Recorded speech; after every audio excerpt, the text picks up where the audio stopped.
Hello everyone. रोजगार निर्माण के नेक्स्ट वीडियो में आप सभी का हार्दिक हार्दिक स्वागत करता है चैंपियन स्क्वायर का ऑनलाइन प्लेटफॉर्म, जहां हम डिस्कस करते हैं प्रति हफ्ते का साप्ताहिक घटनाक्रम रोजगार निर्माण के एक जो वीकली सेशन है वहां। और आज का सेशन देखना इसलिए ना भूलें क्योंकि हम पहली बार वीडियो के साथ जो आर्टिकल है, आर्टिकल के सिनॉप्स को भी प्रिपेयर करके आपके लिए प्रेजेंट कर रहे हैं। जब आप इस वीडियो को देख रहे हैं तो पेन पेपर मोड के साथ बैठें, जहां हम बोलते चलेंगे और आप इस चीज को नोट डाउन करिएगा। इस नोट डाउन करने का फायदा क्या होगा कि प्रीलिम्स के लिए भी फैक्ट आपके लिए प्रिपेयर हो जाएंगे, साथ ही साथ आपके मेंस के लिए आंसर राइटिंग कैसे प्रिपेयर होनी चाहिए ये भी आपके लिए लाभदायक सिद्ध होगा। चलिए डिस्कस करते हैं। प्रधानमंत्री जो हमारे माननीय मोदी जी हैं, उनका जो नारा उन्होंने दिया था कौन सा, vocal for local, local for global का जो उन्होंने आह्वान किया था, उसी के आगे क्या क्या हमारे प्लान होना चाहिए, क्या उद्देश्य होना चाहिए, हमारे माननीय मुख्यमंत्री जी ने इसको बहुत अच्छे तरीके से 15 अगस्त के टाइम पीरियड में उन्होंने बहुत अच्छे से चीज़ों को बताया है। आज हमने ये पूरा का पूरा एक बार आर्टिकल देख लीजिए। इसका क्या है, 79 नंबर का स्वतंत्रता दिवस था। सबसे पहले ये याद कर लीजिए। और लाल परेड ग्राउंड में एज यूजुअल हमेशा की तरह यहाँ उन्होंने भाषण दिया। भाषण देने में बस उनका मेन फोकस क्या क्या था इसमें मैं बता दूं, फिर ये सिनॉप्स आप एक बार देख लीजिएगा। विकसित भारत के संकल्प को कैसे हमको धरातल पे उतारना है, इस पर डिस्कशन हुआ है। फिर प्रदेश के निर्यात में 6% की बढ़ोतरी हुई है, उसको लेकर हमारे माननीय जो मुख्यमंत्री जी है उन्होंने इसमें डिस्कशन दिया है। फिर जन विश्वास अधिनियम लागू करने वाला देश का पहला राज्य बनेगा मध्य प्रदेश। कौन सा, जन विश्वास अधिनियम लागू करने वाला पहला प्रदेश कौन होगा, हमारा मध्य प्रदेश। चलिए डिस्कस कर लेते हैं। अवसर 79 नंबर का स्वतंत्रता दिवस समारोह था, ठीक है, और भोपाल के लाल परेड ग्राउंड में ये हुआ, ठीक है। इसमें मुख्य अतिथि माननीय हमारे मोहन यादव जी थे। फिर देखिए क्या है, प्रधानमंत्री का आह्वान, जब भी आप आंसर राइटिंग करें निबंध की क्लास लेके जाएं, और निबंध की क्लास में जब आप बैठें तो याद रखिएगा कि आपको क्या क्या नोट डाउन करना है। तो जब भी इस टाइप की चीजें हों तो vocal for local, local for global शब्द का उपयोग निबंध जैसे सेगमेंट में आपको यूज करना है। साथ ही साथ आपको यूज करना है आंसर राइटिंग में। साथ ही साथ पेपर 4 पार्ट बी के सेगमेंट में जब भी आप एंटरप्रेन्योरशिप से चीजें जुड़े तो आपको ये शब्द जरूर बोलना है, वोकल फॉर लोकल और लोकल फॉर ग्लोबल लेवल पे। मुख्य संदेश क्या थे, भारत की अखंडता, एकता और राष्ट्रीय सुरक्षा पर बल दिया गया। आत्मनिर्भर भारत क्या, प्रधानमंत्री की परिकल्पना थी उनको साकार करने के लिए मध्य प्रदेश भी प्रतिबद्ध है कि जो हमने पाकिस्तान के साथ किया है उसमें कहीं ना कहीं मध्य प्रदेश का भी अपना योगदान है, ठीक है। क्योंकि कुछ ना कुछ जो कल कारखाने लगे हुए हैं रक्षा से जुड़े हुए, उन्होंने भी कंट्रीब्यूशन दिया है ऑपरेशन सिंदूर में, ठीक है। विकसित भारत 2047 लक्ष्य किसमें, शिक्षा, स्वास्थ्य, कृषि, उद्योग, सामाजिक एवं सांस्कृतिक क्षेत्रों में अपना योगदान दे रहा है हमारा मध्य प्रदेश। क्या क्या, शिक्षा, स्वास्थ्य, कृषि, उद्योग, सामाजिक एवं सांस्कृतिक क्षेत्रों में अपना मध्य प्रदेश का योगदान है। तो जब आप सोशोलॉजी या समाजशास्त्र या पॉलिटिक्स की आप आंसर राइटिंग करें तो ये शब्द आपको बहुत धैर्यपूर्वक इसमें यूज करना है। साथ ही साथ आपको देखना है निर्यात में वृद्धि। तो मध्य प्रदेश के निर्यात में 6% की कहीं ना कहीं आपको बढ़ोतरी देखने को मिलेगी। फिर क्या है, Hitachi industrial corridor, Madhya Pradesh का औद्योगिक हब बनने की दिशा में धीरे धीरे क्या है कि पूरा का पूरा मध्य प्रदेश, अब क्या हो रहा था, पहले बीमारू था, फिर क्या हुआ, जुझारू हुआ, फिर धीरे से सुचारू हुआ। अब इसी क्रम में हमारे माननीय मुख्यमंत्री जी का भी यही कहना है कि धीरे धीरे हमारा मध्य प्रदेश अब क्या होगा, इंडस्ट्री हब बनने की कोशिश कर रहा है। अब केवल उद्योग का जो केंद्र है इंदौर ना होके प्रदेश के 10 जो हमारे बड़े संभाग हैं, उद्योग धीरे धीरे सब जगह पहुंचना स्टार्ट होंगे। अब उस उद्योग का फायदा क्या होगा कि स्थानीय स्तर पर रोजगार का सृजन होगा। साथ ही साथ मध्य प्रदेश की इकोनॉमी की जो ग्रोथ है वो तेजी से ग्रोथ होगी। साथ ही साथ जो इंडस्ट्री लगने के साथ इंफ्रास्ट्रक्चर का डेवलपमेंट होता है कहीं ना कहीं, और निश्चित तौर पर प्रदेश की जो ग्रोथ है उसमें उसका देखने को अहम योगदान देखने को आपको मिलेगा। साथ ही साथ जन विश्वास अधिनियम, मध्य प्रदेश देश का पहला राज्य ऐसा बनेगा जो जन विश्वास अधिनियम 2023 लागू करेगा। लाडली बहना योजना के तहत प्रति माह 1250 रुपए और अगस्त माह में 250 रुपए के एक्स्ट्रा राशि के साथ 1500 रुपए धनराशि मध्य प्रदेश सरकार द्वारा लाडली बहनाओं को समर्पित की गई। बिजली उत्पादन की बात कर लें तो प्रदेश देश का अग्रणी स्थान है जहां 1200 मेगावाट अतिरिक्त क्षमता स्थापित की गई है। और ये सरप्लस एनर्जी कहीं ना कहीं हम अपने अन्य राज्यों को या अन्य जो बड़े बड़े इंफ्रास्ट्रक्चर हैं या बड़े बड़े इंडस्ट्रीज हैं उनको हम समर्पित कर पा रहे हैं। कृषि और सिंचाई तो 81% क्षेत्र सिंचित और प्रदेश को अन्नदाता का राज्य का दर्जा इसमें दिया गया है। ठीक, घूम फिर के आपको यही चीज़ें आपको मिलेगी। डायल 112 अभी आपको ये आर्टिकल मिलेगा जो हम लेके आए हैं। फिर ये देखिएगा मध्य प्रदेश में हमारे मोहन यादव जी ने क्या बोला कि केंद्र सरकार ने जन विश्वास अधिनियम 2023 का अनुसरण करते हुए प्रदेश प्रदेश ने ईज ऑफ लिविंग और ईज ऑफ डूइंग बिजनेस में जन विश्वास के बिल को अधिसूचित किया, जिससे अधिक से अधिक लोग आए और यहाँ निवेश करें। ठीक है, फिर है जनगणना अधिनियम 2027 के लिए जनगणना समन्वय समिति हुई है। अब इसमें क्या इंपॉर्टेंट है, बोलेंगे सर ये आर्टिकल आपके लिए आपने क्यों इसको पुटअप किया है, तो सबसे इंपॉर्टेंट ये है कि जब भी प्रीलिम्स में आपसे क्वेश्चन पूछा जाएगा कि जनगणना 2027 के लिए जनगणना समन्वय समिति की अध्यक्षता कौन करेंगे, इस टाइप का टिपिकल क्वेश्चन आ जाता है पॉलिटिक्स से जुड़ा, तो आपको तुरंत एकदम समन्वित तरीके से, शांत तरीके से आपको शब्द यूज करना है कि जो माननीय हमारे मुख्य सचिव हैं श्री अनुराग जैन जी, वो इस जनगणना समन्वय समिति की अध्यक्षता करेंगे। ठीक है, बस इसमें समिति में फिर क्या है, अपर मुख्य सचिव, गृह सचिव, विज्ञान प्रौद्योगिकी नगरीय विकास, ये सभी जो सचिव हैं वो जुड़े रहेंगे, मगर अध्यक्षता किनके द्वारा की जाएगी, जो माननीय मुख्य सचिव हैं उनके द्वारा की जाएगी। ठीक है, मैंने इसलिए जानबूझ के लिख दिया अध्यक्षता माननीय मुख्य सचिव द्वारा। और भारत की प्रथम डिजिटल जनगणना, थोड़ा सा एक्स्ट्रा फैक्ट है कि पहली डिजिटल जनगणना होने जा रही है 2027 वाली। ठीक है प्यारे बच्चों, फिर है जन सुरक्षा के लिए अब होगी डायल 112 सेवा। क्या है, पहले डायल 100 थी, उसको शिफ्ट करके 112 शब्द यूज कर दिया गया। ठीक है, तो अब इसमें क्या क्या है, उन्नत बिजनेस इंटेलिजेंस, चलो इसको हमने सिनॉप्स बना दिया है, ये सिनॉप्स एक बार आप देख लीजिएगा, ये सिनॉप्स मुझे लग रहा है आपको दिख रहा होगा। डायल 112 क्यों, ठीक, और क्या है, क्या उसका उद्देश्य है, सब हमने लिख दिया है। तो आपको हो सकता है कि पेपर 3 का जो आपका चिकित्सा वाला सेगमेंट है वहां कहीं काम आ जाए, या पेपर 2 में भी काम आ जाए, निबंध से जुड़े टॉपिक में काम आ जाए, या इंटरव्यू में काम आ जाए, तो आप बहुत ही सारगर्भित तरीके से, बहुत शांत तरीके से चीजों को डील करेंगे। सबसे पहले शब्द यूज करेंगे, देखेंगे कि क्या है डायल 112।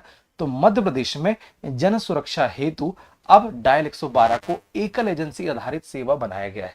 ठीक है, जन क्या है शब्द, देखिए जन सुरक्षा है, तो जन सुरक्षा के लिए अब डायल 112 क्या करेगी, अब एक एजेंसी होगी, एकल एजेंसी, जो सभी की समस्याओं को न केवल सुनेगी बल्कि उसका समाधान भी प्रस्तुत करेगी। इसका उद्देश्य क्या है, विभिन्न आपातकालीन सेवाओं को एकीकृत संचालन। पहले क्या है, जो क्रिमिनल ऑफेंस होते थे केवल उसका ही निपटारा करती थी डायल 112, मगर अब क्या होगा, विभिन्न आपातकालीन सेवाओं को एक साथ मर्ज करके हमने इसको सौंप दिया। क्या क्या इंटीग्रेटेड सेवा है, पुलिस आपातकालीन सेवा 112, इंटरव्यू वाले स्टूडेंट, प्यारे प्यारे स्टूडेंट आप जरूर इनको सुने, क्या है पुलिस आपातकालीन सेवा 112, फिर है स्वास्थ्य यानी एम्बुलेंस 108, तो भी इस पे कॉल कर सकते हैं आप।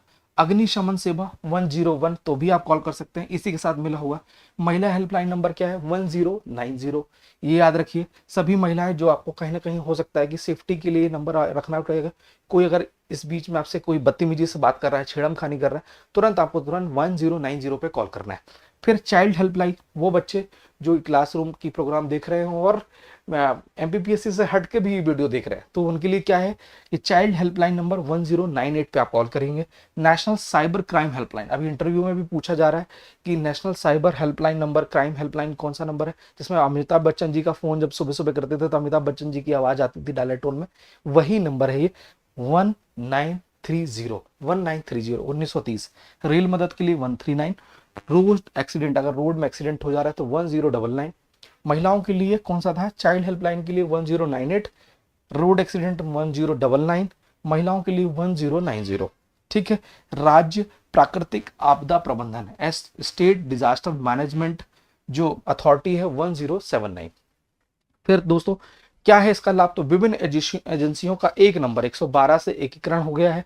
ठीक, तो अब ये झंझट खत्म हो गई, 112 पे कॉल करिए, वो आपसे कोऑर्डिनेट करके, आपस में कोऑर्डिनेट करके आपकी समस्या का समाधान प्रस्तुत कर देंगे। अपराधों व आपातकालीन स्थितियों में त्वरित प्रतिक्रिया, इसमें आपको क्विक रिस्पॉन्स मिलेगा। और क्विक रिस्पॉन्स का मिलने का मतलब क्या है, एक उत्तरदायी शासन की व्यवस्था यही होती है, उत्तरदायी शासन यही होता है कि कहीं ना कहीं उसकी जनता को सुगम और जल्दी न्याय प्राप्त हो, नागरिकों में सुरक्षा की भावना और पुलिस पर विश्वास में वृद्धि करना, साथ ही साथ सार्वजनिक स्थानों पर पुलिस की उपस्थिति सुनिश्चित करना डायल 112 का उद्देश्य है। तो जब भी कोई इंटरव्यू में आपसे पूछे या आपको इन जनरल कोई भी बात करे, तो आपको बेधड़क होकर बोलना है कि डायल 112 अब क्या है, एकीकृत सेवा होगी जिसमें सबको मिलाकर हमने ये चीजें प्रेजेंट कर दी है। ठीक है,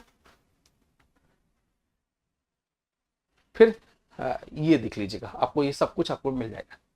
फिर है हम साथ ही साथ बता दें कि हमने 2022 की मेंस की टेस्ट सीरीज हमने स्पेशल, क्योंकि अभी डेट कुछ एक्सटेंड हुई है, उसको ध्यान में रखते हुए 25 की भी हमने टेस्ट सीरीज लॉन्च की है। और वे बच्चे जिनका प्रीलिम्स नहीं निकला है, तो उनका क्या करना चाहिए, प्रीलिम्स के साथ साथ थोड़ा बहुत अपनी मेंस की भी तैयारी उनकी चलती रहनी चाहिए। उसको ध्यान में रखते हुए हमने क्या है, मंथन सीरीज नाम से स्टार्ट किया है मेंस टेस्ट सीरीज 2026 की, जो कि 25 अगस्त से स्टार्ट होने जा रही है। जहां आपको unit wise, part wise FLT मिलेगी, एफएलटी भी मिलेगी, पार्ट वाइज भी मिलेंगे, आपको टेस्ट मिलेंगे। जहां आपको 1-to-1 डाउट क्लियरिंग सेशन है, एग्जाम ओरिएंटेड टेस्ट एनवायरनमेंट देखने को मिलेगी, आंसर राइटिंग का डिस्कशन देखने को मिलेगा, और ही सबसे बड़ी बात कि ऑफिसर्स का आपको गाइडेंस प्राप्त होगा। और देख लीजिए, हमारा 18 तारीख को स्पेशल बैच लॉन्च हुआ है, फाउंडेशन बैच, और 1 ईयर, और सबसे बड़ी बात कि स्पेशल मेंस बैच लॉन्च हुआ है। जहाँ क्या अब आपके मन में एक क्वेश्चन होगा कि हम आखिर क्यों दुनिया से अलग हैं, तो चैंपियन स्क्वायर समर्पित तरीके से और डेडिकेटेड तरीके से क्या कर रही है कि सभी बच्चों पर, एक एक बच्चे पे काम कर रही है। हमारी विशेषता यही है कि हमारे बच्चा ही हमारा ब्रांड एम्बेसडर है। हम उसको शॉर्ट नोट्स बनाना सिखा रहे हैं, क्लास नोट्स को कैसे मेंटेन करना है, साथ ही साथ हम क्लास में चीज़ों को टेस्ट कराते हैं, वीकली टेस्ट होता है और मंथली भी टेस्ट होता है, और वहीं के वहीं याद भी करा रहे हैं। फिर आपको free of cost test series भी हो रही है, प्रीलिम्स की टेस्ट, मेंस की टेस्ट, और 1200 लाइव लेक्चर्स दे रहे हैं, जिससे आपको क्या क्या है कि जो आपकी ऑफलाइन क्लासेस हो तो कंप्लीट करिए, अगर खुदा ना खास्ते चीज़ें आपसे छूट जाती हैं तो वो भी आपको बहुत ईजिली तरीके से चीज़ें मिल जाएंगी। साथ ही साथ आपको हम बता दें कि पर्सनालिटी डेवलपमेंट है, ये बहुत बड़ा सेगमेंट है। जब बच्चे इंटरव्यू के लिए पहुंच जाते हैं तो उनके लिए सबसे बड़ी समस्या का कारण ये बनता है कि उनसे बनता तो बहुत कुछ है, मगर अपने आप को वो प्रेजेंट नहीं कर पाते, और इस वजह से अपना जो बहुत कुछ जो कई लोगों को कंपटीशन से हटाकर वो पहुंचते हैं, एंड मोमेंट में वो अपनी पर्सनालिटी अच्छी ना होने की वजह से अपना चयन किसी दूसरे को दे देते हैं। तो हमने क्या किया है कि हमने डे 1 से एवरी सैटरडे पर्सनालिटी डेवलपमेंट की क्लासेस भी बनाई हुई है, जहां हम पोडियम में आपको खड़े करते हैं 2 घंटे, या 2 घंटे के लिए नहीं, 2 मिनट के लिए आपको हम एक ऐसा स्टेज देते हैं जहां हम अपने आप को प्रेजेंट करते हैं। हाँ, 2 घंटे की क्लासेस होती है, 2 घंटे की क्लासेस में सिलसिलेवार तरीके से सभी बच्चों को हम एक प्लेटफॉर्म देते हैं कि जहां वो अपने आप को बोलें, फिर धीरे धीरे हम अपने आप को कैसे इंट्रोड्यूस करना चाहिए, कैसे क्लोथिंग पहननी चाहिए, कैसे फाइल को मैनेज करना चाहिए। साथ ही साथ इंटरव्यू का एक जो इन्वायरमेंट होता है, हमारा इंटरव्यू रूम है, इंटरव्यू रूम में हम उनको बैठना सिखाते हैं, कैसे प्रवेश करना है, ये सब कुछ सिस्टमैटिक तरीके से सिखाते हैं।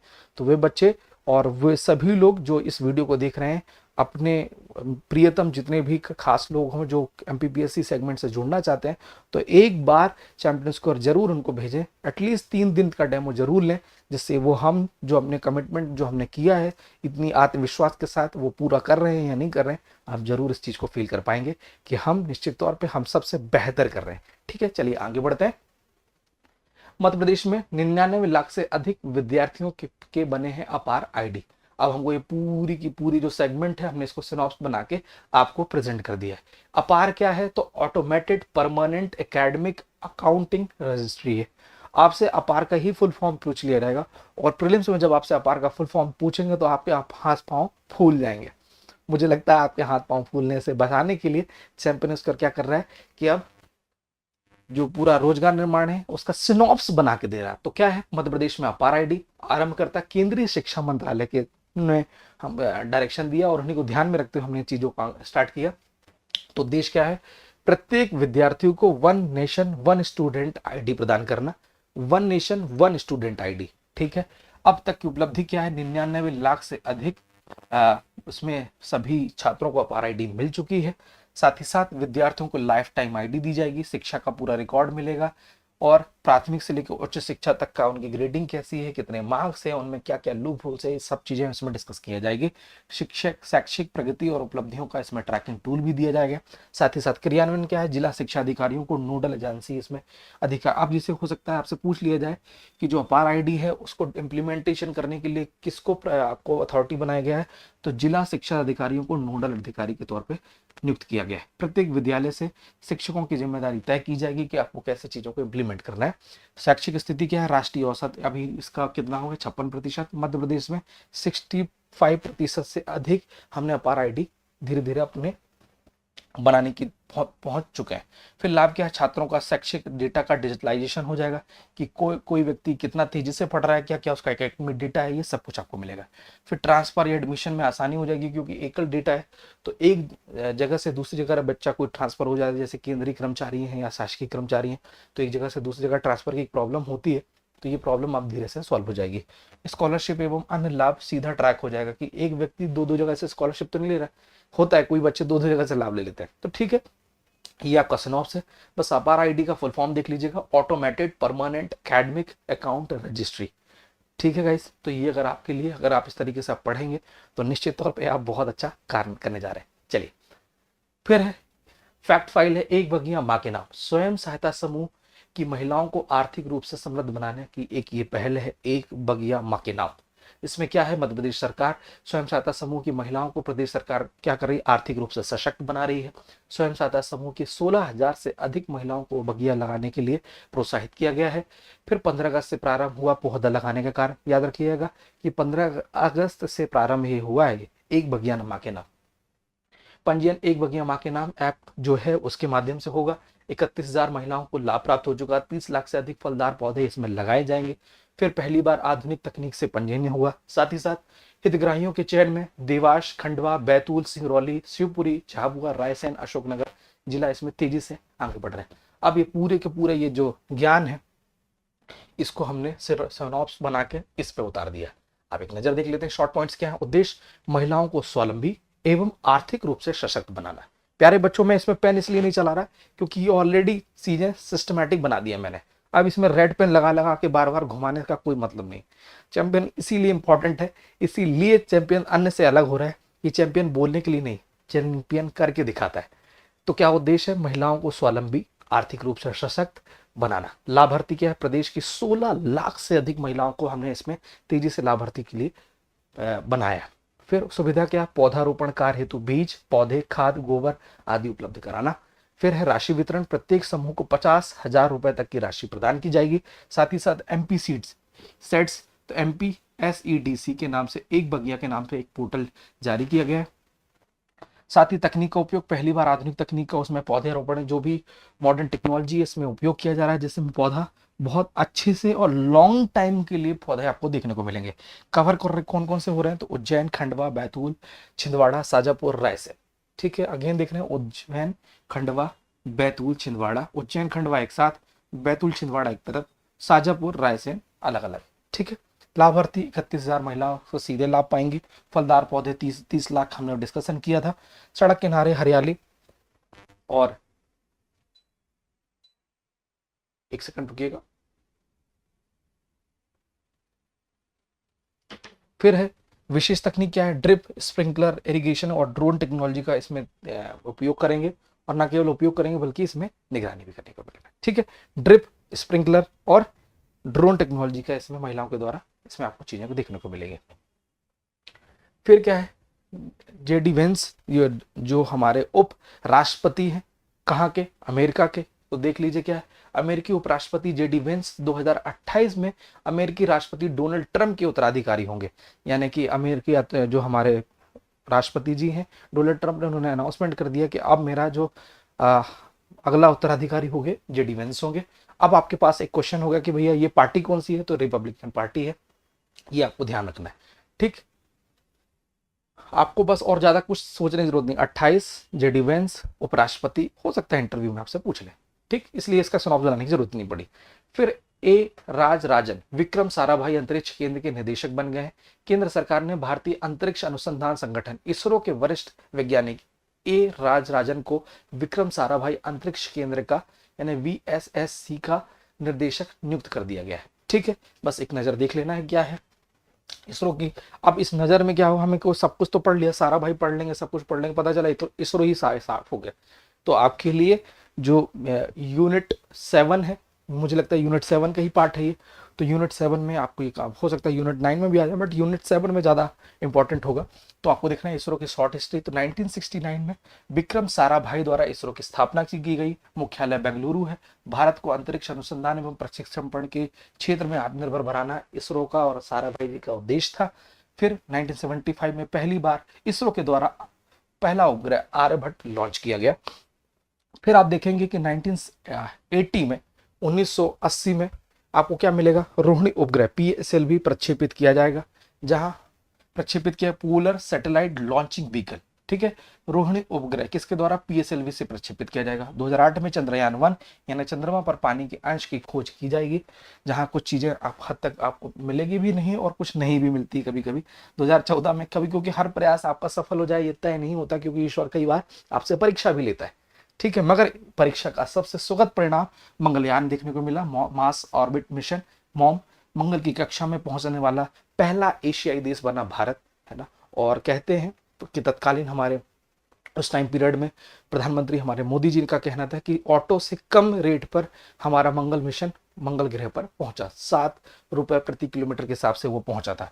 वर्ष 2019 में चंद्रयान 2 मिशन पहुंचा, सफल रूप से वहां पहुंचा। 23 में चंद्रयान 3 चंद्र के इसमें कहते हैं कि 95% हमारे हमें जीत मिली थी, मगर 2023 में चंद्रयान 3 चंद्रमा के दक्षिणी ध्रुव पर सफल तरीके से लैंडिंग करने वाला हमारा कंट्री बना भारत, वो भी साउथ पोल पे। ठीक है, 2024 में आदित्य L1 सूर्य अध्ययन के लिए एक मिशन होगा वर्ष 2024 में। ठीक है, तो आपको एक बार के देख लेना है कि राजराजन विक्रम साराभाई अंतरिक्ष केंद्र के अध्यक्ष बन गया। ठीक है, ओपन एआई ने लॉन्च किया है चैट जीपीटी का नया वर्जन। अमेरिका की दिग्गज, अब सबसे पहले इंपॉर्टेंट है, देखते रहना भैया, चैट जीपीटी 5th नंबर का है। अमेरिका की दिग्गज टेक कंपनी ओपन एआई ने अपने एआई जो मॉडल है चैट जीपीटी का नया version chat GPT 5th number का लॉन्च किया है। ठीक है, अब तक का सबसे पावरफुल और पॉपुलर एआई मॉडल है। कंपनी ने कहा है कि एआई मॉडल ने न सिर्फ तेज सटीक बल्कि खुद को नुकसान पहुंचाने वाले सवालों का भी सुरक्षित जवाब दे पाएगा। ओपन एआई के सीईओ कौन है, सैम ऑल्टमैन। देखो मैंने ये पूरा ज्ञान इसलिए दिया क्योंकि आप इसको पढ़ना भी चालू करो। ठीक है, तो चैट जीपीटी 5th नंबर का आया है। अब इसके ऑनर कौन है, तो सीईओ है सैम ऑल्टमैन ने कहा है कि चैट जीपीटी किसी भी विषय में पीएचडी लेवल के विशेषज्ञ की तरह काम करता है, सैम ऑल्टमैन। ठीक है गाइस, ये आपके लिए काम का है। केरल के 2 रुपए वाले डॉक्टर, अब हो सकता है प्रमुख व्यक्तित्व से आपसे एमपीपीएससी में प्रीलिम्स में क्वेश्चन पूछा जाए, तो आपको बताना है केरल के 2 रुपए वाले डॉक्टर गोपाल का निधन। केरल में गरीबों के लिए सस्ती इलाज, अच्छा ये एथिक्स के लिए भी इंपॉर्टेंट है, जब भी आप समर्पण की बात करेंगे तो आपको तुरंत इसमें केरल के जो हमारे जो डॉक्टर साहब हैं डॉक्टर गोपाल, इनका भी आप जिक्र कर सकते हैं।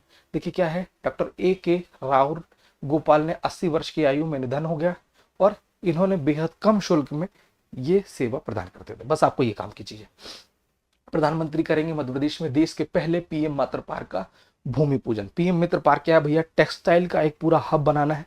ये धार के जो एक ऐसा एरिया है जहां ये पूरा का पूरा टेक्सटाइल हब बनने वाला है। अब देख लेते हैं क्या है, बदनावर में ये लगने जा रहा है। प्रधानमंत्री श्री मोदी जी द्वारा 25 अगस्त को मध्य प्रदेश आएंगे और धार जिले के बदनावर क्षेत्र में बनने वाला देश का पहला पीएम मित्र पार्क का भूमि पूजन करने जा रहे हैं और मध्य प्रदेश को बड़ी सौगात देने जा रहे हैं। क्या है, जहां देश के दूसरे राज्य पीएम मित्र पार्क के लिए प्रारंभिक तैयारी कर रहे हैं, वहीं मध्य प्रदेश पीएम मित्र पार्क का भूमि पूजन हो रहा है। इस सौगात के लिए हमने केंद्र सरकार से निरंतर समन्वय किया, हमारे माननीय मुख्यमंत्री जी ने कहा है। तो घूम फिर के आपको बात यह है कि पीएम मित्र पार्क मालवा से मालवा में न केवल रोजगार मिलेगा बल्कि इकोनॉमिक एक्टिविटी भी तेजी से हो जाएगी। धार जिले में पीथमपुर की तरह बनेगा दूसरा इंडस्ट्रियल हब, और कौन सा एरिया है, धार जिले का बदनावर तहसील। ठीक है, आपको ये सब कुछ देख लेना। धार का ये पीथमपुर की तरह दूसरा हब बनेगा, इंडस्ट्रियल हब बनाना है। 3 लाख से अधिक लोगों को प्रत्यक्ष और परोक्ष रूप से रोजगार प्राप्त होगा। ठीक, फिर युवाओं के रोजगार और स्वरोजगार की महत्वपूर्ण पहल, तो ये देखना है कि अप्रेंटिसशिप योजना मध्य प्रदेश सरकार चला रही है। तो ये डेटा आपके लिए है, हो सकता है कि आंकड़े हैं तो ये नोट डाउन कर लीजिएगा, इसको मुझे पढ़ाना नहीं है, एक बार आपको ये बस देख लेना है। ठीक है, युवा संगम हुआ था वर्ष 2024-25 में, तो इतने लोगों को ऑफर लेटर प्रदान किया माननीय मुख्यमंत्री जी ने, तो ये एक बार आप थोड़ा सा देख लीजिएगा। फिर ये है वर्धा नदी। भैया वर्धा नदी कहाँ से निकलती है, क्या इसका काम है, ये थोड़ा सा एक बार देख लीजिए कि किस किस नदी की ट्रिब्यूटरीज है या किसके साथ मिलती है, एक नजर देख लेते हैं। सबसे पहले वर्धा नदी एक नजर देख लीजिए आप। वर्धा नदी का उद्गम मध्य प्रदेश के बैतूल में स्थित मुल्ताई के पास सतपुड़ा पर्वत, तो नई चीज, बैतूल से निकलेगी वर्धा नदी, मुल्ताई के पास से सतपुड़ा रेंजेस होंगे। सतपुड़ा 777 मीटर की ऊंचाई पे स्थित है। ये देखो एक बार थोड़ा सा मैं जूम कर देता हूँ। ठीक है, आपको काम की चीज देना, ये पूरा ज्ञान मंडल नहीं सब पढ़ना है। एक प्रोफेशनल बच्चा क्या होता है, मैं एमपीपीएससी के हर बच्चे से बोलता हूँ कि वो इमोशनल नहीं, भावुक नहीं होना चाहिए। वो प्रोफेशनल होना चाहिए कि भाई जितना पूछा जा रहा है हम उतना पढ़ेंगे, एग्जाम निकालेंगे और सीधे आगे बढ़ेंगे। ज्ञानी नहीं बनना है। इस पूरे सेक्टर में मुझे एक बड़ी फ्लॉ दिखता है, एक प्रॉब्लम दिखती है कि व्यक्ति ज्ञानी बनने की कोशिश करता है और ज्ञानी बनने की कोशिश में वो कहीं ना कहीं मूलभूत चीजों से दूर भगता जाता है। मेरा ये मानना है कि बी प्रोफेशनल, आप प्रोफेशनल बनिए, जो एग्जाम में पूछ रहे हैं वही चीजों को तैयार करिए, पेपर पास करिए और आगे निकलिए। सफल लोगों को ही दुनिया सलाम करती है। क्लियर है? ज्ञानी लोगों से कोई बात नहीं है। आपको अंत में गांव में भी लोग वही सल्यूट करेंगे जब आप अधिकारी बन जाएंगे। ठीक है, तो आपको देखना है नदी का बहाव। तो वर्धा नदी की कुल लंबाई 528 किलोमीटर है। यह नदी मध्य प्रदेश और महाराष्ट्र से होकर गुजरेगी। तो हो सकता है प्रीलिम्स में आपसे क्वेश्चन पूछ ले जाए कि किस किस राज्यों से ये कहीं ना कहीं फ्लो, इसका प्रवाह गुजर रहा है। तो आपको मध्य प्रदेश और महाराष्ट्र का जिक्र करना है और चंद्रपुर जिले में जाके प्राणहिता नदी के रूप में, ये अब आगे चल के चंद्रपुर जो जिला है वहां पहुंचकर ये प्राणहिता के नाम से हो जाएगी और गोदावरी नदी से मिल जाती है। औसत जो उसकी चौड़ाई ही मानसून पर डिपेंड करती है। ठीक है, और अंत में आपको ये सब कुछ देख लेना है। मुझे लग रहा है ये काम का नहीं है, आपको पारिस्थितिक तंत्र पे भी काम नहीं है। बस वर्धा नदी का नाम अन्य किस नाम से जाता है? तो वर्धनी नाम से जाना जाता है, जिसका अर्थ है विकास करने वाली और उन्नति करने वाली नदी।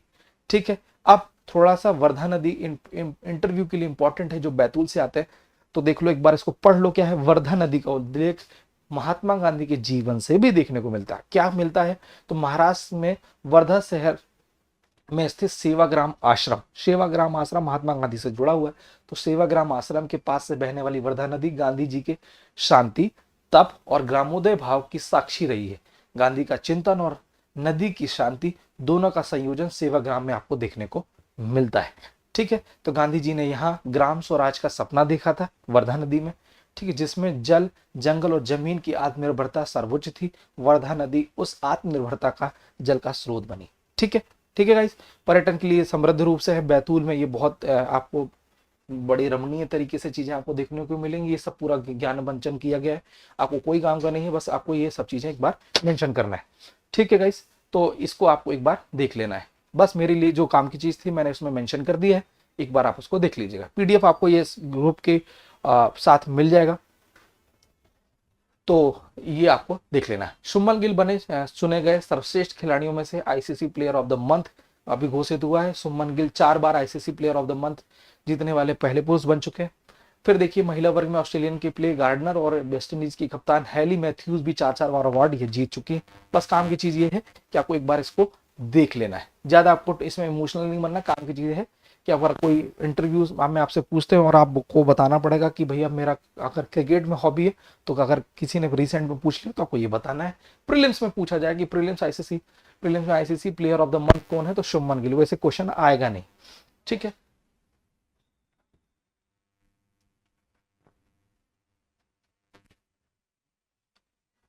हाँ ठीक है। भारत जीते 3, तो विश्व एथलेटिक्स चैंपियन का एक टूर चल रहा है, उसमें भारत ने 3 जो स्वर्ण पदक जीत लिए हैं। अनिमेश है 200 मीटर में स्वर्ण पदक जीता है, बस ये काम की चीज है। कौन सा अनिमेश? 200 मीटर के में। श्री शंकर ने स्वर्णिम छलांग लगाई है, मतलब आप समझ जाइए कौन से होंगे, शॉर्टपुट होंगे। तो हाँ शॉर्टपुट है। ठीक, तो ये छलांग है। और अन्नू रानी कौन है? अन्नू रानी ने क्या, महिलाओं की भाला फेंक, ठीक है, जेवलिन थ्रो में अन्नू रानी ने इसमें इसमें आपने स्वर्ण पदक प्राप्त किया है। ठीक, इसमें देख लीजिए 62.01 मीटर का थ्रो उन्होंने किया है। अन्नू रानी का नाम इंपॉर्टेंट है, तो आप ये लिए इसको जरूर कैरी करिएगा।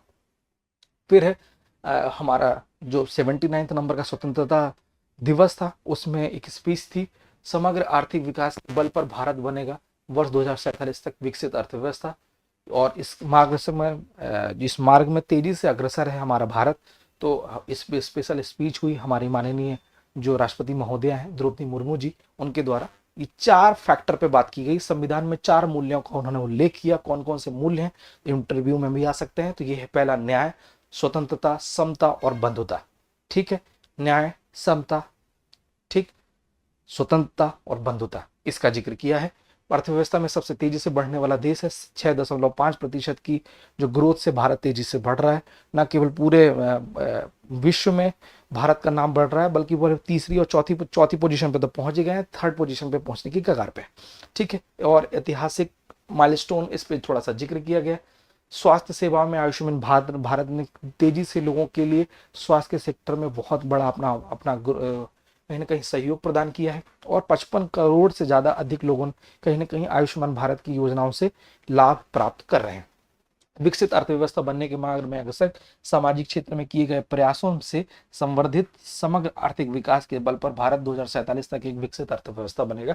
ये उनका लबोलवाब ये कुल मिलाकर इन्होंने अपना स्पीच में डिस्कशन दिया है। ठीक है, और ये अंतिम आर्टिकल उपराष्ट्रपति पद के चुनाव के लिए अधिसूचना जारी कर दी गई है 9 अगस्त को, यानी कि 9 सितंबर को ये चुनाव होंगे। ठीक है, 9 सितंबर को होने वाली अधिसूचना जारी कर दी। इसके साथ ही नामांकन प्रक्रिया 31 अगस्त को और दस्तावेज की जानी यानी 22 अगस्त को ये चुनाव आपको क्या हो जाएंगे, अगस्त को दस्तावेजों की जांच हो जाएगी।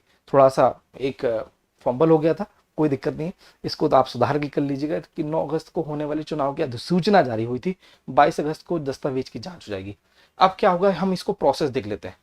याद रहे, राष्ट्रपति के चुनाव में संसद दोनों ही सदस्य के भाग लेंगे। मतदान में संसद के दोनों सदस्य, राष्ट्रपति के चुनाव में क्या होगा कि भैया जो आपके निर्वाचित विधानमंडल के जो या विधान परिषद विधानसभा के जित सदस्य हैं उसमें शामिल होते हैं, बट इसमें संसद के दोनों सदन के केवल लोग इसमें शामिल होंगे सदस्य। तो दोनों सदनों की सदस्य संख्या 788 है, हो सकता है प्रीलिम्स में पूछ लिया जाए।